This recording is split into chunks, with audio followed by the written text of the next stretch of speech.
good evening, good people, and welcome.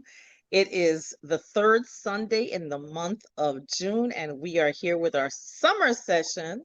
I am the Diva D from Carved Out Divas and April Carr with April's Beauty Bar. We're diversity and equity and Education. Good evening, everyone. And we are hosted by the fantastic and phenomenal Bianca Goolsby of Teaching for the Culture. Good night, April. How you doing? I'm hot. I've been outside since about noon trying What? to get some stuff done in the yard. It's just to release stress, girl. You know, it's been a stressful last week, and our morning just was a lot. It was a lot. Yes, yes. So Yeah. I get that. I'm doing some house cleaning, which I've been doing pretty much all day. And, and now I have to go outside and replace plants that have died, but it's okay. But that's just how life is. You know, at least summertime is the time you put in the most work on the house, okay? But so how has your these past, I think we come on every third Sunday now. So how has it been since school has been out for you? Well, school has been out, and like you said, we've been doing a lot of house projects and checking in on children to see how they are, doing. Intended on doing a Zoom, camp, but the kids, shared that they were pretty much broke, burnt out.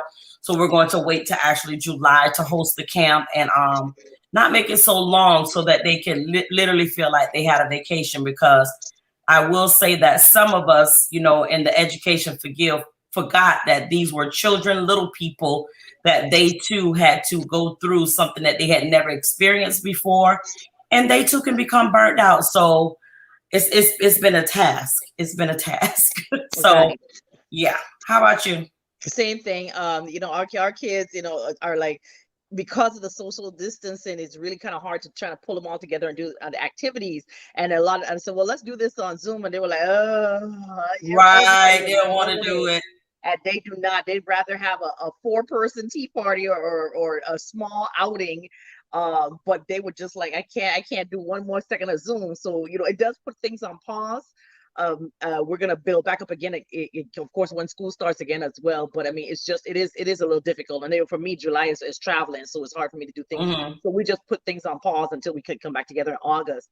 But that's just how it is with school. So parents, that's a good note. We could pause right there to say, parents, the kids do suffer burnout.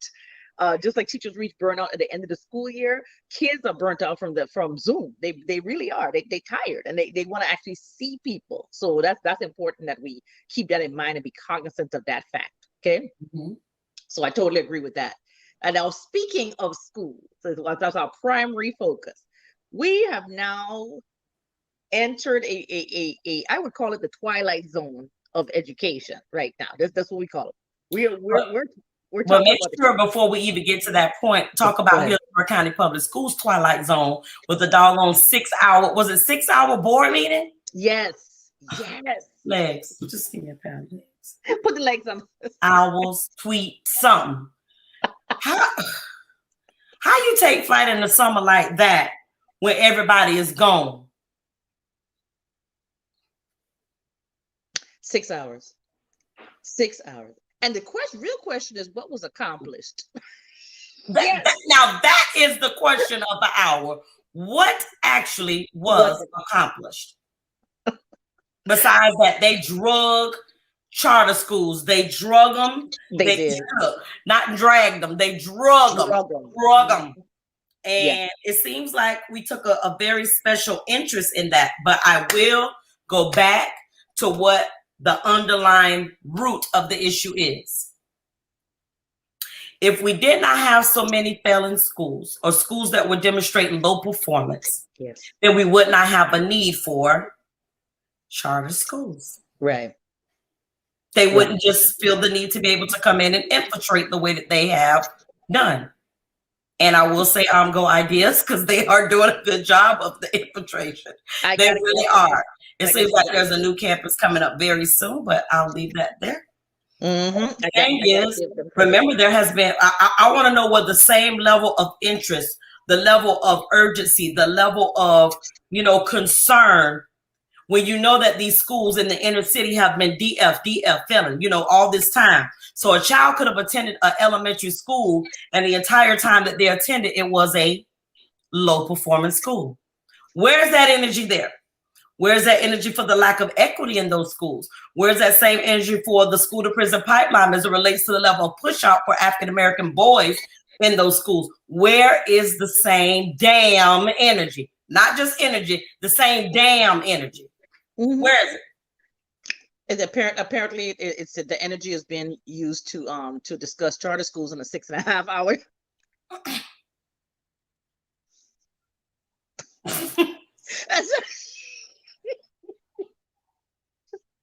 Just put legs. Take flight. Just take flight. We need that same energy, board members. Right. All of them, all of the above. We need that same energy. We need that same energy when we're hosting these, private, where there's a community meeting, but at the end of the meeting, it's going to be a private party in the back of the because I know we have that mismanagement of funds, because if we really put our energy and our focus into fixing the schools that were already D and F schools, we wouldn't have had a problem. We wouldn't have had this great infiltration of charter schools, and then of course this is now which is going to be really a strange disbursement of kids. Now people are saying that, well, they're going to take over. Not necessarily. I mean, parents, especially parents within the neighborhood, you're going to send your children to a neighborhood school. But the question is what is the neighborhood school doing for your children? Are we putting the right people in place? Are we putting the leadership in place? You can't keep flipping people over. And also, let's talk about the end of the school year. You can't just decide that within the last 3-4 weeks of the school year, hey, let's throw a new principal on it. Let's throw a new, I know you didn't have a nurse or a psychologist or whoever. Let's just throw them in there at the end, because the kids don't respect those people. The last, month of school, we had a new AP. I'm like, well, even the kids were like, who this person trying to tell me something? You have to start strong and end strong. You can't just start to say, we're going to just shuffle some people around because we're scrambling right now. This is not the time to do that. Now it's summertime. This is the time for planning and preparation. And when you go in, stay in. Don't worry about shuffling them around at the end of the year. Look, whatever damage has been done is going to be done for the 190-something days of the school year. Just put them in there and let's go. But the focus again, the charter school that's coming now it's there. So let's say to yourself, all right, if they're showing us a level of education that this is where it's going to be, this is where we want to help push our children to, we all should be on that. Public, private, charter, all of us should be at the same level. We should be, our greatest concern should be for our children. Not about who got what or pointing fingers or pointing the blame, but now we at the point where, okay, if you're that stressed out by the charter schools, let's try to work on fixing the public schools then. But that's too much like right, because that's like beating that dead horse, kicking that drum, So I gotta say about that. I just had to be quiet because it was gonna get ugly. Like I have to be able to control my emotions today, because the rage will just, bubble over with other things that have already, slid in and took up this necessary space for me to be able to digress when I need to. I don't have that area today. I don't. So all I'm going to say is do better equitably across the board when it comes to issues of children. And definitely take a special interest in the children that are not doing well in this district. Take a special interest in them. Oh, hold on, pin this. Okay. So there was a question that was asked at the community event where board member Shake Washington and the executive cabinet, that's who majority was in the audience for Reverend Dane's, I guess you could say education forum seminar. What's his name? Robinson. I can't think of his name right now. But he asked the question as it relates to what is going to be done with that funding that was being, pushed into the school. And I think what what our superintendent said, that those funds, the majority of those funds are going to be utilized in the schools for those children that have the most needs. He said that. I ain't quoting him all the way, but he said it. Now, he said it. We got it in not in print, but in videography. Right. Now it's time to hold people accountable for their words. We hear a bunch of words, and listen.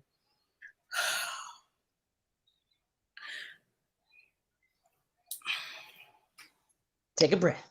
Please, my people, if your same story is you happen to explain that you black, you ain't black. If you gotta keep putting to the forefront that you're black, you're not black. Because your actions would demonstrate your blackness.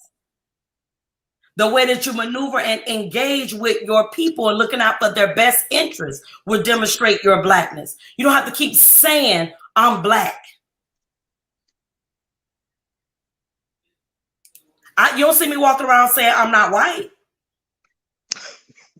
Do you see me walking around saying that? No, I've never heard you say that. Not to my immediate or past knowledge. Never. But it would be assumed that I may have some, Caucasian. I'm sure I do. Mm-hmm. But you don't see me walking around saying that. Because whatever I do is in my actions. I'm just doing it for the best interest of everyone, but most definitely for the children of color. Right. Stop. We don't have to explain. I just don't understand it. It's just becoming a norm. Well, why? Is it like that same philosophy where people will say, well, I'm not racist, or I'm not, I have black friends. I got black friends. That thing, yeah. My cousin married a black woman. There's black children in my family. Right. Make it make sense. Like, is it me? No, and I don't have my phone to see no comments if there are any. But yeah, it's like I just don't get it. Mm-hmm. And but speaking of something else that don't make any sense, let's talk about this critical race theory. Woo. Let me break it down like this. So we just celebrated Juneteenth yesterday. Federal holiday. And of course those in Florida didn't even because they still was working. Yeah. But a federal holiday. So federal holiday, you all recognize those things like Thanksgiving and Christmas and Memorial Day, days where take your time off. I mean, even President's Day for some of them, yeah. Yeah, it's a right. For some people, President's Day, where it's actually recognized by everyone. We're gonna tell everybody about it. Okay, there's a flag too. You gotta pay attention to the flag and the symbolic symbolism of the flag, all that. So we have Juneteenth now, which is now recognized as a federal holiday, just like Martin Luther King Day, all the things like that. So, but yet critical race theory says to us that you're not allowed to teach anything about race.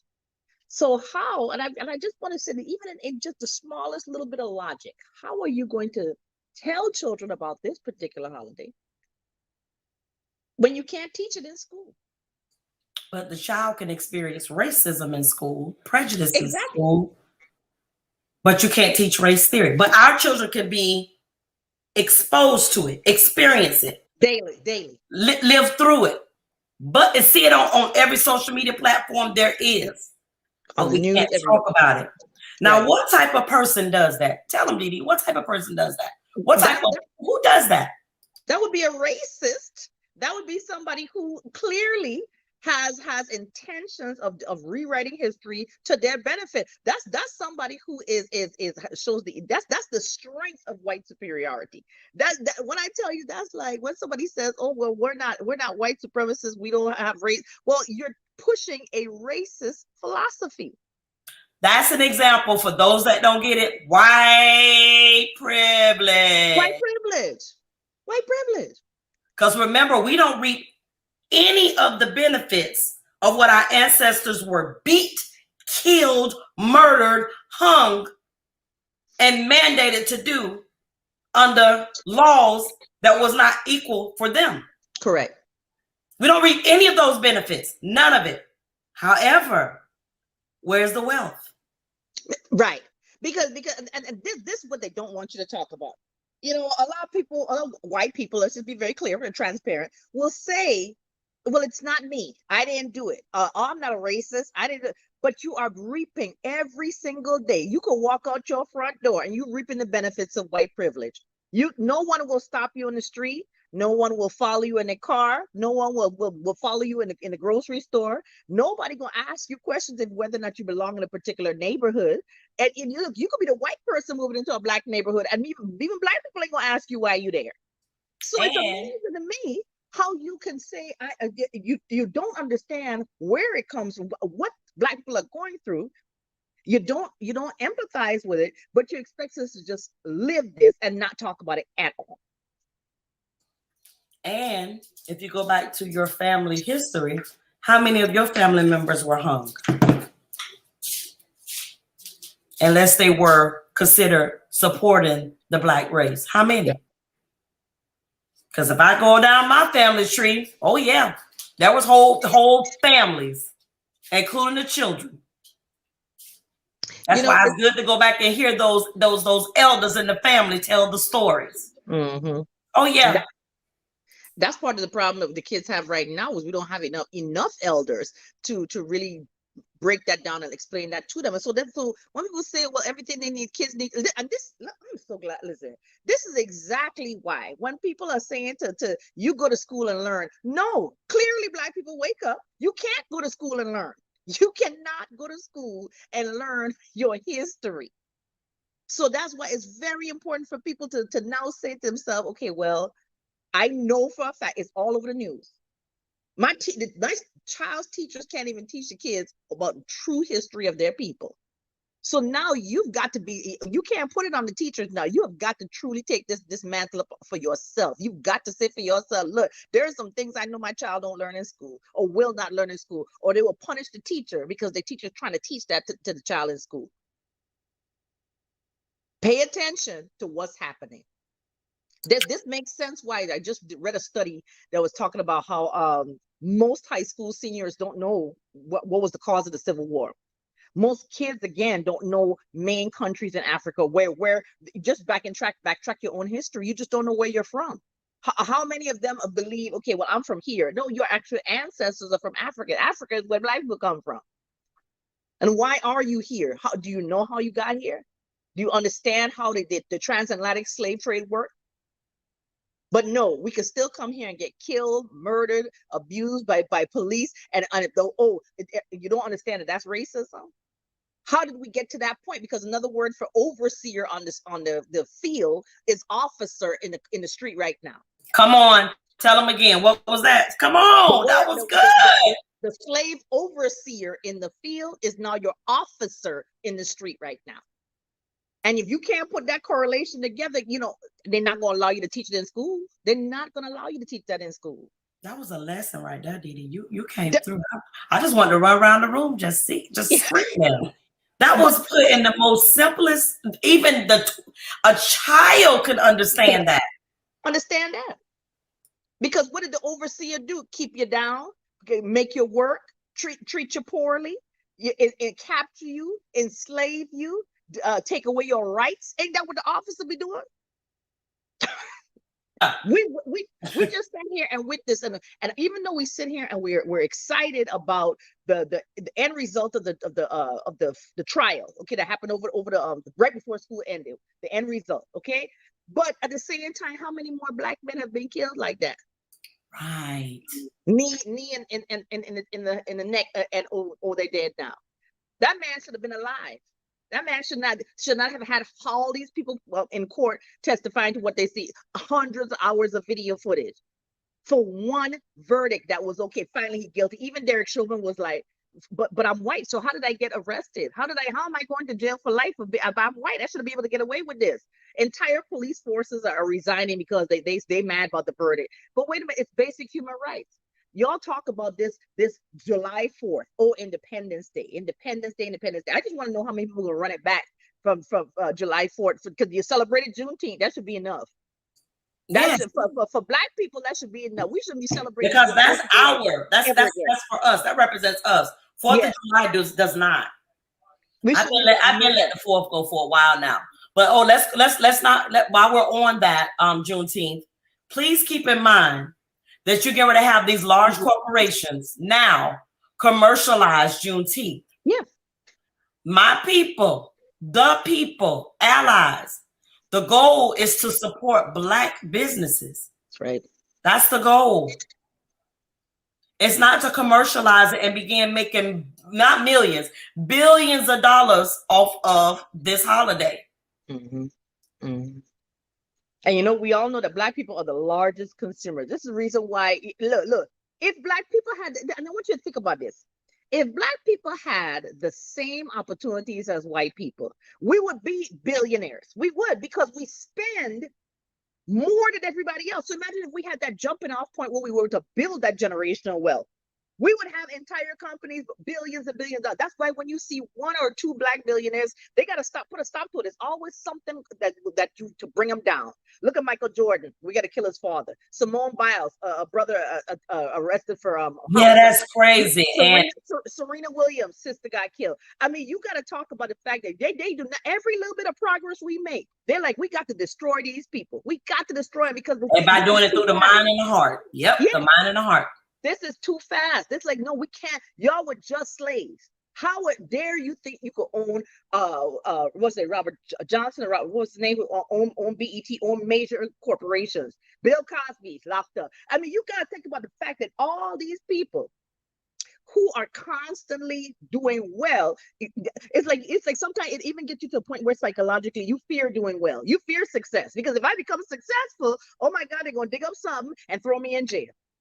Because that's not where they want to see Black people. And people still don't understand it. They don't understand it's called systemic racism. But going back to that box store, you're right. Because look at Target.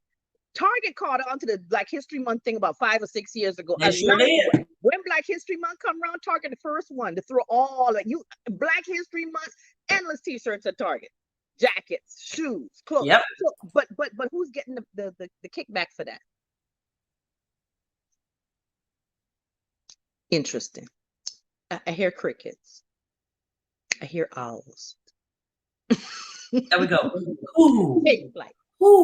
Who?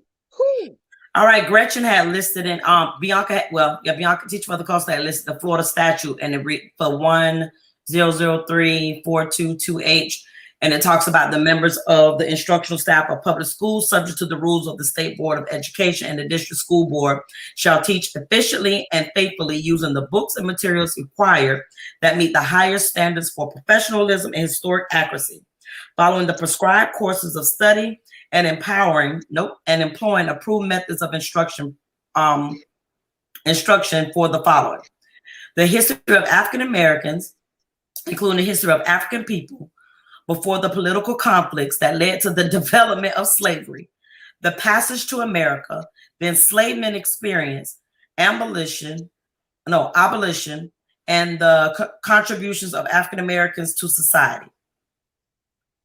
What kind of mess is this? Where are the unions? The unions, I can't even.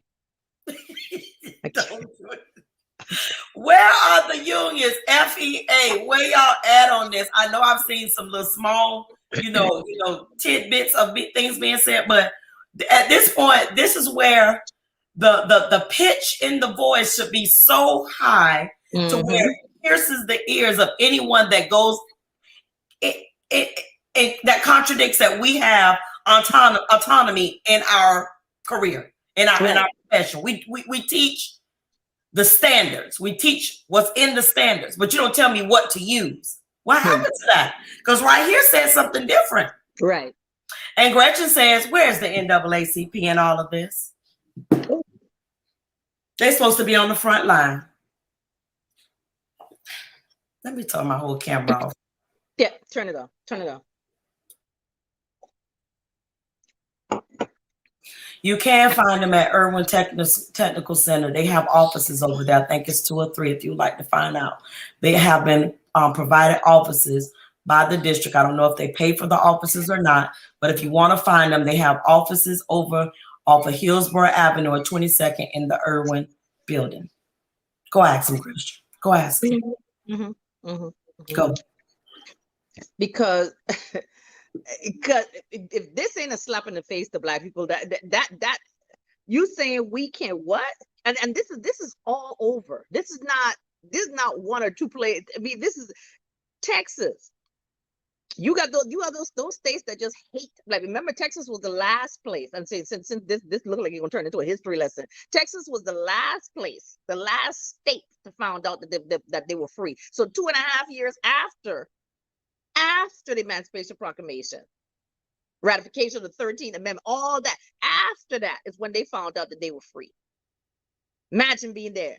So and that's why we have got to tell our children about it. You can't say, okay, well, you're tying the hands of the teachers.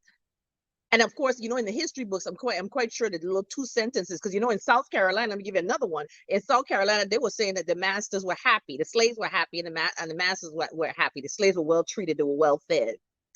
This is what's in the curriculum. These are in their textbooks. And I think the reason why they believe they can get away with this is because, well, we don't have no slaves now. Well, wait a minute, what's prison called? Prison is modern day slavery. Just throwing that out there. A lot of things that are being made, little street signs and all those things like that. I mean, people ain't making hundreds of thousands of dollars while they're sitting in jail. 20 cents, 75 cents, 30 cents an hour. Right. Right. And if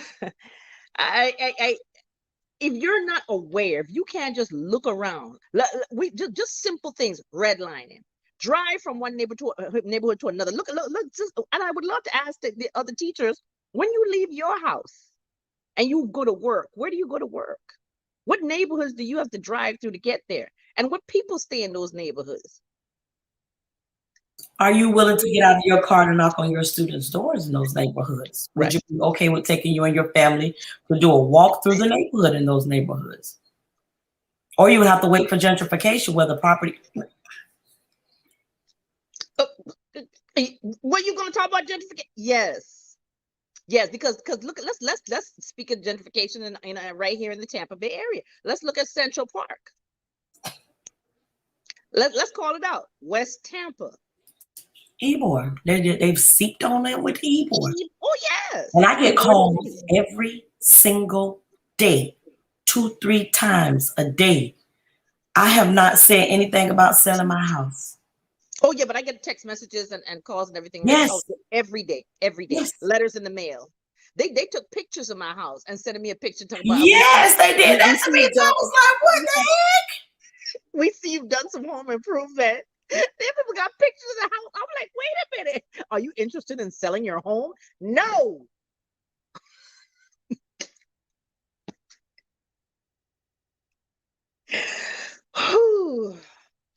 But none of that also is, about systemic racism. Because guess what? Let's help you out. Grandma passed away. Grandma left you a house. Do you really think a little $30,000 is wealth?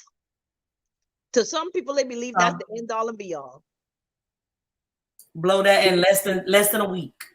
All you gotta do is buy cars, some jewelry. That's it. Mm-hmm. That's not wealth. Cars and jewelry is not wealth. They lose their value. Majority of them, as soon as you walk out the door. Yep. As soon as you take possession or ownership of it, value depreciated immediately. There's only a few things, car-wise, jewelry-wise, that increase and that keeps its value or increase in value. A home or land or whatever it is one of them. Right. Your material wealth should not be something that you should wear all the time. Let's just say that. Let me say it one more time.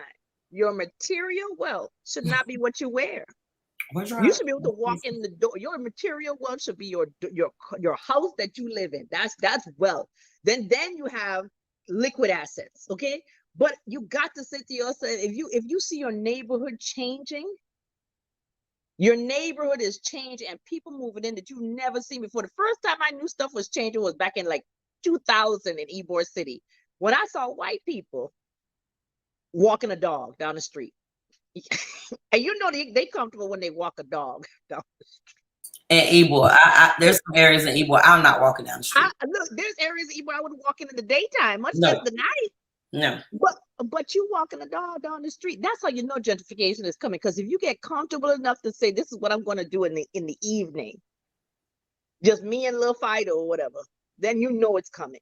but you don't see and understand. And then look at how things are priced out. That's Oh another my thing. gosh, the house. Oh my. $400,000 houses. Who affording that? Remember, I sent you the picture of the house near me. I left home at 8 something that morning. By the time I got home at 10, the sign was taken down. They had already sold the house. The house sold in less than a couple of hours. Sold. Now I'm pretty sure one of the neighbors around here probably bought it. It's gone. Gone. It's gone. It's rough how it appears, and you just look around, pay attention to it, pay attention, and the next generation, I fear for them, because once again, this is a serious attack on their knowledge, attack on their ability to even know who they really are. And when you start, when you start taking away somebody's history, that's it. They lost the people. There's some people that can go back generations and tell you everything about their family, their culture, where they came from. They have a rich, vibrant culture. But some of us here are so lost. We don't have a clue as to where we are, who we are as a people, what we bring to it. You can't get kids to name 5 things that Black people made, 5 things that Black people invented, 5 books written by Black people. The inventions of great medical advances. When kids would tell you that they can't go to a Black doctor because they don't think the Black doctor knows as much as the white doctor. What? That's brainwashing. That's programming. That's what they want to do. And you got to keep on beating that drum and keep telling people this, we will not stand for this. We can't afford to. We can't. And it sounds like, it may seem like, oh, well, y'all so Black power, but wait a minute, I got to be. It ain't about saying I'm trying to denounce any other race. No. But it's the fact that my children, our children, these kids here don't know who they are. They don't know what advancements they've made. They don't know that they're powerful people. How come everybody else could take pride in their race, but Black people can't? Just questions. And keep it and keep it in that mind, since you know your governor is who did it. Your governor is who signed off on it. Your governor is who, elections are 2022. They coming right up. Everybody coming up in 2022. And while we're here, let's go ahead and throw that plug for Michelle Rayner Gooseby. She is running for Congress. Let's go ahead and put that plug in there. I don't recall which seat, but yeah. Pay attention. All action. Just gonna throw that out there. Pay attention. We ain't go to town talking. We went to town doing the work. Correct. Just saying. So it's so important that you pay it. Look at who voted. There's been a couple posts up. I think a couple people have put the post up of the ones who voted for and against specific things. Pay attention. Look at who's voting against you as a people. Look at the ones who voted to say, "Oh, we got to destroy the curriculum, destroy the children's education. We can't let these people do this. Can't let people do that." Look at who is voting. What I'm really surprised after this last administration's we call again the judge we call again up in the Supreme Court. After the last administration pre-built their Supreme Court, I was real surprised that the Obamacare Act stood, that they did not vote it away. So I was like, okay, good, all right. So somewhere along here, some kind of thought process was realizing that, you know what, we're gonna leave millions of Americans without health care, and what it is, they realize millions of white people gonna be without health care. Legs. Yeah. Them folk. And I truly society has made the majority believe that the people that utilize those services are Black, majority Hispanic and Black, and no, it's not the case. And lo and behold, please note, we're not saying that anything is wrong for anyone utilizing those services that need it.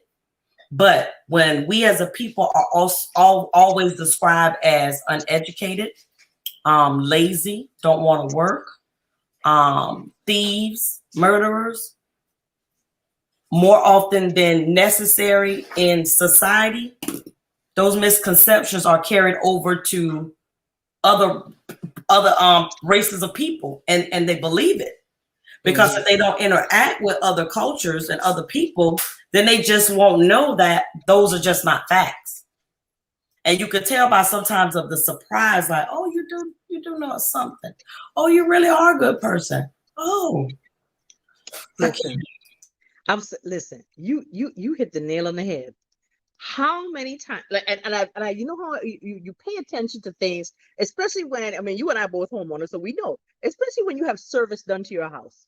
Okay, whenever you have service done to your house, and there's somebody who they have never been in that neighborhood before, they've never seen, they don't, and they walk in and they start looking around. The first thing, this is a nice house. Wow, that's nice. They in their mind they're thinking, oh, and you're well spoken. You seem like you're educated. The place ain't running around with rats and roaches. I mean, that's how they think. And it's sad to say that it's amazing how a preconceived notion of a people can be pushed and pushed and pushed by social media. But when we watch the news, listen, it could be a method on there, but we don't judge the whole race by that one. no. And let me say this too. When we say a people with coming in to do the work, we're not just talking about non-Black people. We're talking about us too. Yeah. We come in thinking that because we live in a certain community, you are a part of that certain negative stigma associated with that community. So we're talking about all people that do it, because it happens often, a lot. Speaking of different systems, let me say this, and I ain't gonna get on my complete soapbox. Hillsborough County Sheriff's Office governs the Child Protective Services Agency here in Hillsborough County for the city of Tampa. Without getting too in-depth about it, it's a broken system. It's a broken system because if a child is taken into custody, and if there are family members that are willing to take that child before they are once again embedded into, in my opinion, it's nothing but more an entry into the juvenile justice system. That's all it's doing. It's giving segue into you collecting information about me as a child. I don't know if the case managers are overworked. I don't know if they're understaffed. I don't know if they have multiple cases on them, but what I do know is it should not take more than 48 hours to get back to a person that is inquiring about their relative being in the custody of Child Protective Services. It also is disturbing to me that the child that's in protective services has knots and facial wounds on their face after being taken into custody of Child Protective Services, and they didn't have it before they went in, and there's no regard to how it happened. They're not concerned. So I'm going to say this.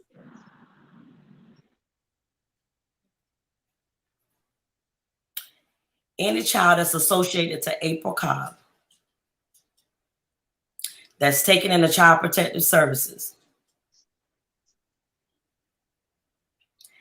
after that child is put into a family member's care, my care, trust and believe it ain't over. And I'm going to leave that alone. Because how you remove a child from one place and put them in a place that's worse, to where they have knots and all these bruises. So I'm going to pin that there right there. We have so many broken systems that's supposed to be in place to protect children, including or do something beneficial to children, that in the end is doing more harm than good. How is that? Oh, because it's assumed that people don't care. Okay. And I'm gonna leave that alone. That's the sad thing about it, is when you make assumptions that nobody has family, people don't care about you, or you Black, so everybody gonna treat you like trash anyway. Again, it go back to the whole systemic racism situation. Because I mean, part of it could also be, well, they understaffed, they overwork, but get them help. Right. And Just again, we have more staff available to help with the criminal side of it, but that's also a service that you are receiving funding for. Jobs are there. It should be just as well staffed when it comes to protecting the children. well, you know, like Or getting them back to a family member versus dragging them through a court system. It's like the whole thing where they talk about you know, where they what is it, they say, well, they're gonna fight so hard to anti-abortion rights, or how, whatever rights they have for a woman's body. Okay, we're gonna fight all day long to protect that baby while it's in the body. As soon as the baby come out, well, we can shoot and kill them. They have no value at that point in time. That part. No, their no value of life depletes once they're born. That's right. And as a Black, oh my God.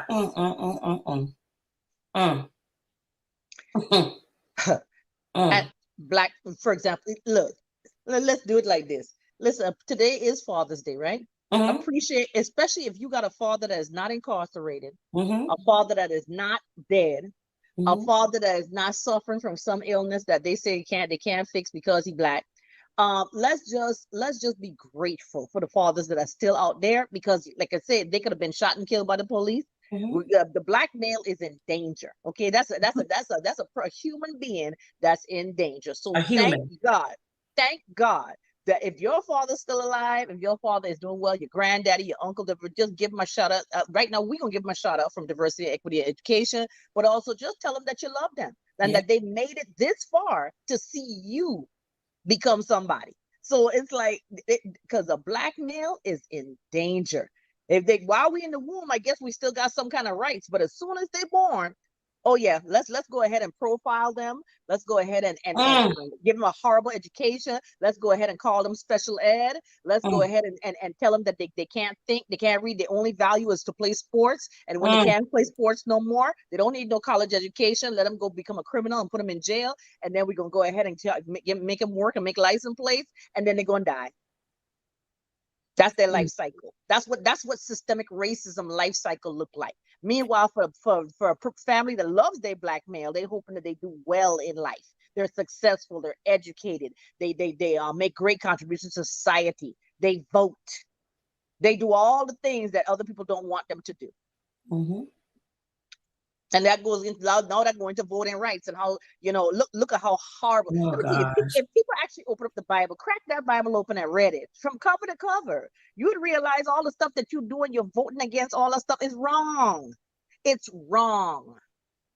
Because how dare you take entire districts, chop them up, shape them to the way you want it to be, and then say, okay, you could only vote at this location for so many hours. Talk about the ultimate in discouraging people to go vote. Early voting where? Now we're gonna do it. We're gonna make it in such a way that, well, I know a lot of y'all have jobs, so you know what? We're gonna just make sure that none of y'all can't take no time off from work to vote. None of you. Like I just have to chuckle at it to keep from crying. It's too much. Right. I wonder if we can identify any other race that, you know, has to weather the storm from the time they wake up to the time they go to sleep, with so many just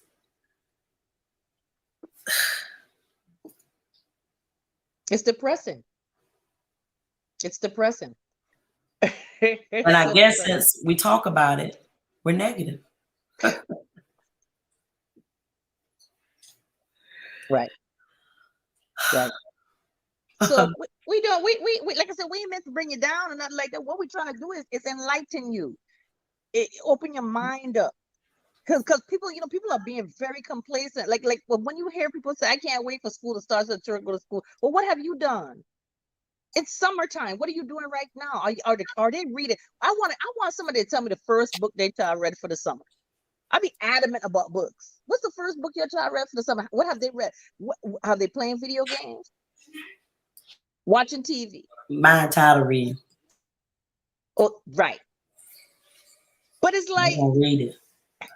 but you got to, because listen, You're losing things when you have summer vacation. There's kids who I worry about this set that is leaving, that's going to ninth grade next year. Because Oh, yes. ninth grade is going to be year, that's always your breaking point, because now you're transitioning completely from middle school to high school. And you're really a name, you're a number in high school. Yeah, and you're either gonna make it or you're not. Ninth grade is where they have the highest number of dropouts, because it's like, look, when they realize, wow, I don't think I got everything I need to get in middle school, and this is just too much. That's when they start dropping out. I remember, And they can now at 16. At 16, a lot of them going to ninth grade at Yeah. 16. Okay, so you're talking about, because they've been either held back or they took time off or whatever. And so, I remember being in both high school and college. I heard a guy, one professor, say that, where he said, I want you to look to the left and I want you to look to the right. He said, there's going to be some people that will not make it across the stage with you.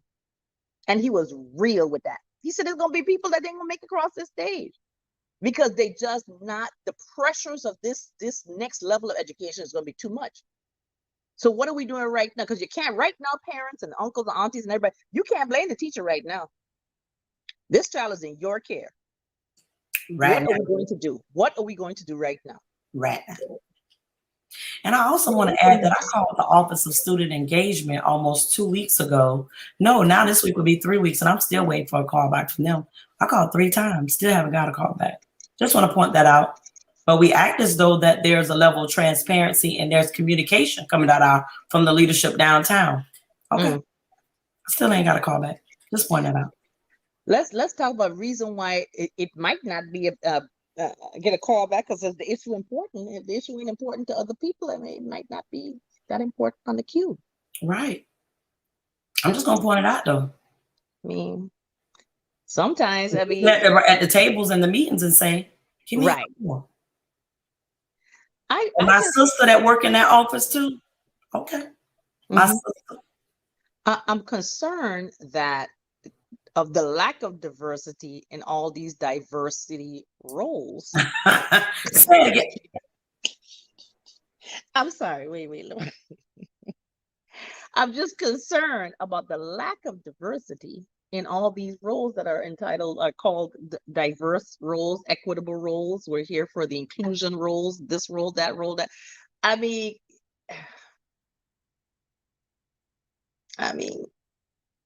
that part. Take flight. Because as far as I'm concerned, I mean, listen, and not to say anything about people or whatever, but just understand something. It's hard. Like I've been taking classes over the summer. Like teachers, we take classes during the summer. So I'm zoomed to death, just like a kid, zoomed out. Okay. But when you're taking a bunch of classes on diversity in curriculum, diversity in your behavior, classroom behavior, and classroom management, all those things again, and the classes are not being taught by people who are diverse. But aren't those the same conversations that we had with Kim Bays, Monica Tierra, what's his name? The guy that's over the Office of Student Engagement, and the Black woman that works with him, because I'm bad with names, and lady from DJJ. Yes. Aren't those all the same people we talked to? And they said that was going to happen. I don't know. I just want to know, were you at the same meeting? I was at the same meeting. Okay. Let me tell you like this. I didn't see it. And it's not to say that people aren't qualified. Okay, if you've got somebody who's been in the system for 20, 30 years, a Black teacher, you don't think they've known, experienced, and gone through all that stuff? How come they're not teaching these classes to try to really enlighten the young and not vulnerable, what's the word? Naive new teachers, and let them know the realities of life, realities that they see from the student's perspective, the reality that they experience because they actually experienced it. But it's hard to teach a class like that when you've never experienced a shred of racism in your life. Say it again. Say that part again. Say it again. How can you teach something? You can't teach it to a point of you've never experienced it. Day and them not in your. Even when I came to the States, okay, I grew up in the Caribbean my whole life, didn't experience it. But when I came to the States, I understood immediately. Nobody even had to teach it to me. I knew immediately the first time I went to that shoe store in Georgia. I'll never forget it. And I was like, I'm just here to buy these shoes. And I started to realize everybody else getting help except for me. I'm like, oh, this what racism is. I mean, That's what it feels like. Keyword, yes, that's I what it haven't even been in feels the like. country, not even a good month and a half. I was like, well, damn, that's how it feels. No wonder why these black people are angry. I'm angry too. And ain't like I don't have the money. It's like I wasn't dressed well. I'm like, what the hell? Because of the color of my skin. How can you teach a class and you have never experienced that? You don't have a clue, because you can leave right now and go on the line and get service. You can leave right now and nobody gonna pull you over. You can leave right now, right, all the way through a black neighborhood, and ain't nobody gonna ask you why you there. So, I'm surprised all of us still alive. No wonder why we have high blood pressure, hypertension, high cholesterol, diabetes. We stressed. We stressed. Look, the fact that a black aneurysms, 50, yes, blood clots, blood clot. The fact that an average dementia, black man 50 years of age, that's amazing to me. Amazing. Because the stress level got to be all the way up here. Anyway, before I get stressed out, like I still got a lot of work to do. What else you got, April? I can't be too much stressed out on this good Sunday afternoon. Like I can't. What you got? Nothing. I just know that check in on people that you care about. Yes. And you know, our hearts go out to Erlisha today. She lost her mother. That's our girl. And all those that know me personally, they know I don't handle death well. So mine is from afar. Whatever I can do is just how I handle death. Right. But there's nothing like the loss of a mother. There's nothing like it. Grandmother. There's nothing like it. There's nothing like it. So only time can soften it, but it will never fill that void. Never, never, never, never. Exactly. So our hearts go out to her.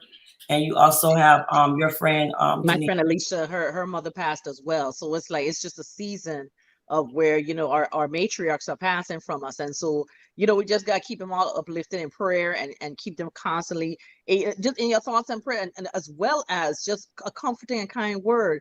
You know, I understand you feel too. I mean, because it is so hard to say the right thing. You know, when death is one of those things that we all have to come to at some point in time. It says the Bible says appointed once that man should die.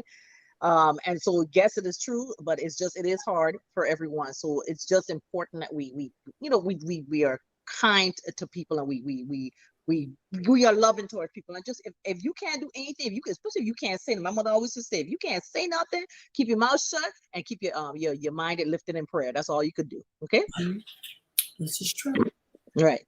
So like I said, it's Father's Day. Enjoy the rest of your Father's Day with your beloved father, your uncle, your father figure, whoever has raised you and who has shown you some kind of love. All of those adopted fathers in my church.